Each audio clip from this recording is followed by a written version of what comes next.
अष्टम पाठ संसार सागरस्य नायका संसार रूपी समुद्र के नायक। पाठ परिचय।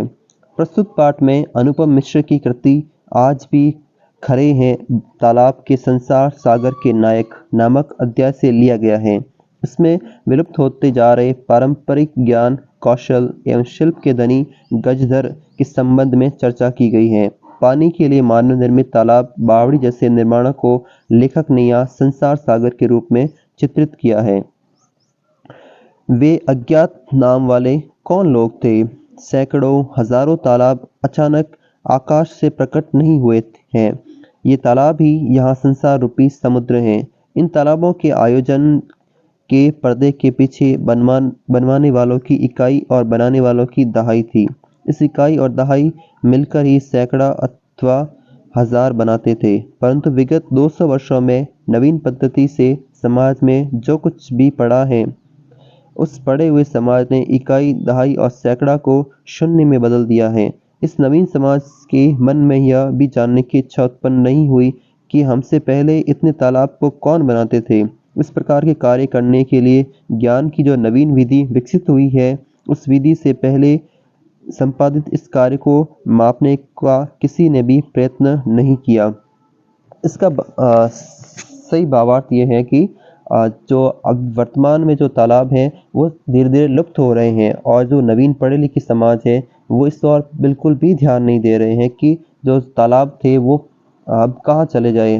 अब वो सारे सूख रहे हैं और इसको कोई पुनर्निर्माण कराने वाला नहीं है।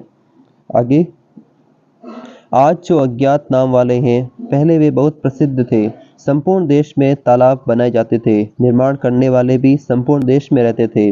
तालाब निर्माण करने वालों का आदरपूर्वक स्मरण करने के लिए गजधर ऐसा सुंदर शब्द था। राजस्थान के कुछ भागों में यह शब्द आज भी प्रचलित है। गजधर कौन है? जो गज परिमाप अथवा लंबाई चौड़ाई गहराई मोटाई मापने की लोहे की छड़ को धारण करता है, वह गजधर कहलाता है। गज माप का ही मापने का कार्य में उपयोग किया जाता है। समाज में 3 हाथ के नाप की लोहे की छड़ को हाथ में लेकर चलते हुए गजधर इस समय शिल्पकार के रूप में आदर को प्राप्त नहीं होते हैं। गजधर जो समाज की गहराई को माप सके, इस रूप में जाना जाता है। गजधर वास्तुकार अर्थात भवन आदि का निर्माण करने वाले थे।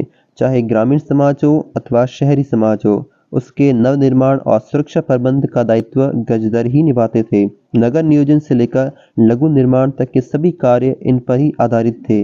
वे योजना प्रस्तुत करते थे, होने वाले व्यय का अनुमान लगाते थे, साधन सामग्री का संग्रह करते थे। बदले में वे इतना नहीं मांगते थे कि देने में उसके स्वामी असमर्थ हो। कार्य समाप्त होने पर वेतन के अतिरिक्त गजधरों को सम्मान भी दिया जाता था।